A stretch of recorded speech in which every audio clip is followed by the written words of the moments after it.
भाइयों, राजस्थान अब राम भरोसे चल रहा है। यहाँ पोपाबाई का राज है और पोपाबाई के राज के अंदर भी हमारे जैसे लोग बैठे हैं जो पोपाबाई को जगा रहे हैं। पोपाबाई उठो, ये हो गया।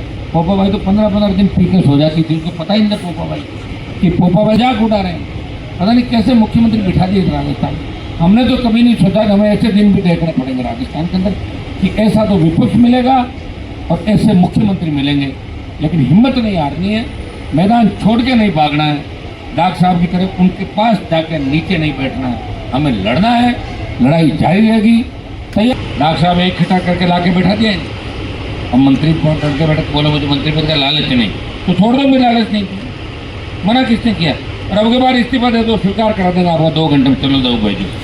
पिछली बार तो मैंने थोड़ी कहा था करने, आप करा ना, स्वीकार नहीं कर रहे हैं। अब की दो देखें 1 घंटे के अंदर मैं स्वीकार नहीं करूँ, मैं करा दूँ, दो डॉक्टर बड़े बड़े साधनों से इस तपती धूप में आप लोगों ने, चाहे जेल भरो आंदोलन हुआ, चाहे युवा आक्रोश रैली का आयोजन किया, और यहाँ अनवरत जो हमारा अनिश्चितकालीन धरना चल रहा है, आप रोज आते हो और मैं आपका हृदय से आभारी हूँ, धन्यवाद आपको देता हूँ कि आप संख्या तो हमने बता दी कि लाखों लोग आ सकते हैं एक आह्वान पर, इसलिए हमारा ये धरना जारी है। और निश्चित रूप से इसका संदेश दिल्ली तक ये है कि किसी न किसी तरह इस भर्ती का रास्ता निकालना होगा, नहीं तो राजस्थान का जवान पीछा नहीं छोड़ेगा। वो पीछे पड़ गया, हाथ धो के राजस्थान का जवान और दोनों पार्टियों के पीछे पड़ गया। दुर्भाग्य इस बात का कि कांग्रेस पार्टी ने अब ये पल्ला झाड़ लिया कि हमारा कोई लेना देना नहीं, हम तो हमारी दूसरी यात्रा देख रहे हैं, संविधान बचाओ यार। और आप इनके सारे अलग अलग देख रहे हो, 4-5 मुख्यमंत्री के दावेदार कांग्रेस के अंदर। अभी चुनाव को 3.5 साल है, कौन हारेगा कौन जीतेगा, 3.5 साल में क्या होगा क्या नहीं होगा, अभी से इलाके बांट लिए, महकमे भी बांट लिए, मैं ये मंत्री बनूंगा, मैं वो मंत्री। भाइयों, बीजेपी के अंदर जो लोग युवाओं को बरगला के सत्ता के अंदर आए, आपका वोट दिया, तमाम वो बड़े नेता जिनकी पोस्टर पर फोटो थी, वो सब कहते थे कि SI भर्ती रद्द करो, RPSC का पुनर्गठन करो, पेपर लीक की घटनाएं हो रही है। मोदी खुद बोले कि पाताल से मैं पेपर माफिया को ढूंढ लूँगा। पाताल छोड़ो, सड़कों पे घूम रहे, पकड़ो, आप एक नहीं पकड़ पा रहे। चोर चोर मोचेरे भाई, एक सांपनाथ दूसरा नागनाथ। और इन दोनों दलों से आपके राजस्थान के नौजवानों को, भाइयों, कुछ सबक आपको लेना चाहिए। लगातार 20 साल से 25 साल से मैं लड़ रहा हूँ इस राजस्थान के अंदर। दुर्भाग्य इस बात का है, जिस नेता को साथ लेकर लड़ता हूँ वही सड़क जाता है, जिसको लाता हूँ पकड़ के वही भाग जाता है। इसलिए अब की बार आप ये तय करो कि हम हनुमान जी के साथ मिलके नए राजस्थान का निर्माण करेंगे। जिस तरह आक्रोश रैली कर आपने ताकत दिखाई, इतनी ताकत 3.5 साल आप मन के अंदर लेके बैठ जाओ कि 3.5 साल में हम राजस्थान में बदलाव करेंगे। हम हरियाणा, पंजाब, दिल्ली से, यूपी से कम नहीं है। राजस्थान का जवान भी उतना ही लड़ाका है जितना उस स्टेट के लड़ाके। वहाँ 4-4, 5-5 पार्टियाँ अलग अलग राज कर चुकी उन स्टेट के अंदर, और हमारे यहाँ तो 66 साल बाद पार्टी आरएलपी बनी पहली बार, उसके बाद भारतीय आदिवासी पार्टी बनी। तो भाइयों, जितने भी कांग्रेस बीजेपी के खिलाफ दल हैं उन सबको हम संगठित करेंगे, इकट्ठा करेंगे। अभी पंचायत चुनाव आएगा, उसमें देखेंगे, लेकिन पहले हमारी जीत इसके अंदर होगी। ऐसा ही भर्ती रद्द करा के RPSC का पुनर्गठन और पेपर लीक की घटनाओं के लिए कड़ा कानून राजस्थान के अंदर बने कि दोबारा ऐसा काम नहीं हो, और RPSC का UPSC की तर्ज पर संरचना की जाए। ये हमारे प्रमुख मुद्दे हैं और इनको लेके हमारी जंग जारी रहेगी। हमारा आगे का कार्यक्रम क्या होगा वो हम सब बैठ के तय कर लेंगे। बारिश का भी मौसम है, तो हम बैठ कर तय नहीं कर पा रहे हैं अब हम आगे क्या करें, क्योंकि जो भी होगा वो बड़ा होगा। हो सकता है दिल्ली की तरफ भी करा जाए, हो सकता है कि हाईवे ट्रैक की तरफ करा जाए। हम चाहते हैं कि लॉ एंड ऑर्डर बिगड़े नहीं और आपकी जीत हो जाए। लोकतंत्र के अंदर हर आंदोलन के अंदर जीत होती है, वही आंदोलन की सफलता होती है। और आप अखबार में छपने के लिए कई लोगों को मैं देखता हूँ, छोटा आंदोलन करते हैं, लाठीचार्ज कराते हैं, भगदड़ मचाते हैं, न्यूज़ छपवा लेते हैं और उसके बाद आंदोलन फेल हो जाता है। और हम ये चाहते हैं कि हमारा आंदोलन के अंदर हमारी जीत हो, ताकि राजस्थान की आने वाली पीढ़ी ये कहे कि सही वक्त में राष्ट्रीय लोकतांत्रिक पार्टी ने लड़ाई लड़ी और आने वाले हमारे बच्चों का भविष्य बर्बाद होने से बचा लिया, खराब होने से बचा लिया। और हमें धन्यवाद दे, हमें दुआएं दे। नेताओं को तो आपने देख लिया, माने से तो जा सकते हैं लड़ने के लिए, सरकार गिराने के लिए, लेकिन हमारे पास नहीं है। डॉक्टर साहब एक खटा करके ला के बैठा दिया इन्हें। अब मंत्री फोन करके बैठे, बोलो मुझे मंत्री पद का लालच नहीं, तो छोड़ दो, मेरी लालच नहीं, मना किसने किया? और अब के बाद इस्तीफा दे दो, स्वीकार करा देगा आपको 2 घंटे में, चलो दो भेजो। पिछली बार तो मैंने थोड़ी कहा था कहने की, आप करा ना स्वीकार नहीं कर रहे हैं, अब की दो देखें 1 घंटे के अंदर मैं स्वीकार नहीं करूँ, मैं करा दूँगा, दो डॉक्टर है ना। आप क्यों ये कृषि मंत्रालय को आपकी लाइक है क्या? आपके पास तो 5 महकमे होना चाहिए, गृह होना चाहिए, PWD होना चाहिए, आप मेडिकल हेल्थ होना, 5 महकमे, आप इतने बड़े नेता हो आप राजस्थान, ये छोटा सा महकमा लेके घूम रहे हो, जिसके पास कृषि है, मंडी नहीं है, जिसके पास पशुपालन नहीं है, कौन सा महकमा लेके घूम रहे हो बताओ आप इस तरह की बातें करो। आप बिल्कुल बच्चों के जो आप पक्ष की बात करते करते जैसे ही मैं इस आंदोलन में आया, आपने बात करना ही बंद कर दी कि भर्ती रद्द होनी चाहिए कि नहीं होनी चाहिए, तो आप करा लेते हैं, आप मुझे फ़ोन कर देते कि हनुमान जी 3 दिन रुकना, मैं रद्द करा हूँ, फिर आ जाना। आप कितना वेट करेंगे भाई, 3 साल से आपका इंतजार कर रहे हैं, कब आप कराओगे बताओ?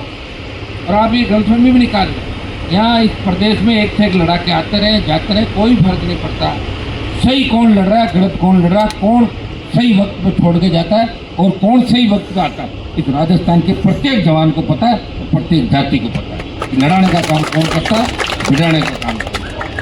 हमने देखा बड़े बड़े नेताओं को बड़े बड़े भाषण देते हैं, महल की महारानी, उसी घुस गए जाके महलों की रानी वहीं पड़े।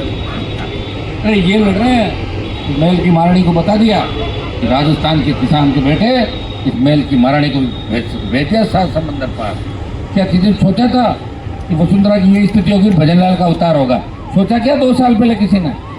एकदम से आए, उत्पत्ति हुई भजनलाल जी की, जब मैडम गई और भजनलाल अवतरित हुए। किसने भेजा? वसुंधरा जी को, डॉक्टर साहब थोड़ी भेजा, हमारी लड़ाई से गई। जो वसुंधरा के समर्थक थे, क्या उनका क्रेज था, तो सारे बच्चे आ गए कि हमें लड़ने वाला चाहिए, हमें राजे महाराजे नहीं चाहिए। और ये आप लोगों ने किया, ये उसी का परिणाम था। दिल्ली गए, लड़ाई लड़ी, देश के किसानों के लिए लड़ाई लड़ी। आप प्रदेश में लड़ लो पूरी लड़ाई, मेरी बराबरी कहाँ से करोगे आप? मैंने तो सत्ता को ठोकर मार दी, कैबिनेट मंत्री पद को ठोकर मार के दिल्ली में जवान के लड़ा, पहलवान बेटियों के लड़ा, यहाँ लड़ रहा हूँ, सरकारों से लड़ा, किन किन तरह की परिस्थितियाँ मेरी रही, फिर भी मैंने हिम्मत नहीं आई। और मेरी कौम में तो 1000 नेता है, आपकी कौम में तो डॉक्टर साहब एक ही नेता नहीं है, आप खुद ही हो। मैं तो उन 1000 नेताओं से लड़ा हूँ, उनमें 990 को घर बिठाया जो फर्जी नेता थे, और 7-8 10 ठीक है वो चल रहे मेरे साथ। इसलिए हनुमान बेनीवाल के लिए अगर आप ये सोचो कि वो किसी व्यक्तिगत लालच के लिए आंदोलन करा, तो दिमाग से निकाल दो। इस राजस्थान के जवानों ने मान लिया कि हनुमान ही हमारा भाई है, जो सही दिशा के अंदर राजस्थान के जवान को लेके जाएगा, वो गलत ट्रैक पर नहीं ले जाएगा, वो झूठे मुकदमे बच्चों में दर्ज नहीं कराएगा, वो उनका पॉलिटिकल इनका कैरियर खराब नहीं करेगा, इनको सही दिशा देगा और 2nd 3rd पंक्ति के नेता भी तैयार करेगा, जिसकी 5 लाख की रैली के अंदर भी प्रत्येक बच्चे को बोलने का अवसर मिलता है और उस सब जातियों को साथ लेकर चलता है। दुर्भाग्य इस बात का कि हम चाहते हैं हर जाति में 2nd 3rd 4th नंबर के नेता हो, ताकि पुराने नेता जो ये लेके बैठे हैं जातियों का ठेका, उनकी दुकान बंद हो, तभी जाके राजस्थान का बदलाव होगा। मैं राजस्थान के नौजवानों का आह्वान करता हूँ, उठो, अपनी ताकत को पहचानो, अपना आप नेता बन जाओ भाई। 10 दिन आंदोलन करो, मैं आ जाऊँगा, बन गए नेता। वो नेता बनता कैसे? लोग जानने लगे, SDM डिप्टी मानने लगा, थाने तहसील में बात चली और बड़ा नेता। ऐसे तो नेता बनता, वो नेता कैसे बनता? जब और पर्ची से अगर बनना हो तो फिर हमारी सरकार बनने तो पर्ची से बनाएंगे नेता, लोग पर्ची लेकर। भजनलाल जी मेरे हिसाब से तो आप जीत के बहुत करीब हो। निश्चित रूप से बहुत बड़ी बात देश में चली, उस रैली ने सारे रिकॉर्ड तोड़ दिए और ये बात चल पड़ी कि राजस्थान के नौजवानों को अब कंट्रोल करना बीजेपी कांग्रेस की बस की बात नहीं।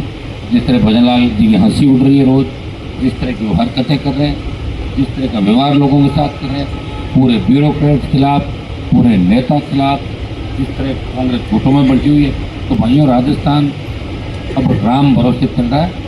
यहाँ पोपाबाई का राज है और पोपाबाई के राज के अंदर भी हमारे जैसे लोग बैठे हैं जो पोपाबाई को जगा रहे हैं। पोपाबाई उठो, ये हो गया। पोपाबाई तो 15-15 दिन पीके सो जाती थी, उनको पता ही नहीं था पोपाबाई कि पोपाबाई का राज क्या था। पता है आपको? पोपाबाई दारू पी के सो जाती थी और 15 दिन पता लगता है 15 दिन में क्या कितने मरे कितने जो देख फिर पता करो क्या हुआ, बोलता मर गया। तो ये पोपाबाई का राज है। भजनलाल जी को तो कुछ भी पता नहीं, कोई पर्ची पकड़ा तो वही पढ़ देते हैं और भूल जाते हैं। मैं तो भजनलाल जी को एक बात का धन्यवाद दूंगा कि प्रधानमंत्री को श्रद्धांजलि दे दी इन्होंने। देखो इतना बड़ा कलेजा किसी मुख्यमंत्री का नहीं हो सकता कि मोदी जी को श्रद्धांजलि, सत अकाल, बार बार अकाल पड़े। लोग इनको सीरियस ही नहीं ले, मजाक उड़ा रहे हैं। पता नहीं कैसे मुख्यमंत्री बिठा दिए राजस्थान। हमने तो कभी नहीं सोचा कि हमें ऐसे दिन भी देखने पड़ेंगे राजस्थान के अंदर कि ऐसा तो विपक्ष मिलेगा और ऐसे मुख्यमंत्री मिलेंगे। लेकिन हिम्मत नहीं हारनी है, मैदान छोड़ के नहीं भागना है, डॉक्टर साहब की तरह उनके पास जाकर नीचे नहीं बैठना है, हमें लड़ना है, लड़ाई जारी रहेगी। तैयार रहो अगले आदेश की प्रतीक्षा में। वो किससे लेंगे? आपसे लेंगे आदेश। अब क्या करना? अब तो मौसम ठंडा हो रहा होगा, दिक्कत थोड़ी है। अगर ठीक है, जो गर्मी को निकाल दिया, अब तो ठंडा मौसम है और ठंडे मौसम में एक दो नेता अपने साथ भी आ सकते हैं, जिनको डॉक्टरों ने कहा भाई गर्मी में आपका कलर खराब हो सकता है, बरसात का मौसम है तो आ सकते हैं कोई लोग। और देखो व्यक्ति कुछ आत्मा जगह किसी का स्वाभिमान किसी का आपके साथ आ सकते हैं, नहीं भी आए कोई आवश्यकता नहीं। अपन बहुत हैं, आप सब हो, लाखों हो। और जो अगर कोई कहे कि हमारे यहाँ रैली नहीं करते, मुझे जिले का नाम बता दे, वही बड़ी रैली करके दिखाते। रैलियों का रिकॉर्ड सारे थोड़े राजस्थान में। और दिल्ली की रैली भी हम करेंगे, दिल्ली कूच भी करेंगे और जीत कराएंगे, लेकिन मुद्दों पर जीत होगी। हम पॉपुलरिटी के लिए आंदोलन नहीं करें, हम राजस्थान के जवान के सम्मान मान और राजस्थान को बचाने के लिए आंदोलन करेंगे। हमारे बच्चों का फ्यूचर बचे और तमाम ये फर्जी जो काम करने वाले, चाहे हमारी आरपीएससी हो, माध्यमिक शिक्षा बोर्ड, कर्मचारी चयन और जोगाराम पटेल जैसे मंत्री जिनके बच्चे नकल करते पकड़े जा रहे हैं, इनको भी घर बिठाया जाए। अब जोगाराम को अगर कोई देखेगा तो देखते ही उसको हंसी आएगी कि यार पोती तो नकल करती हुई पकड़ गई, क्यों भाषण दे रहा फालतू। तो कहेगा आदमी।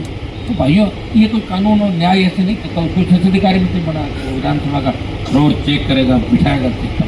तो बहुत बुरे हालात से राजस्थान गुजर रहा है और हमने भी कि ये अग्नि परीक्षा के दौर से हम गुजर रहे हैं।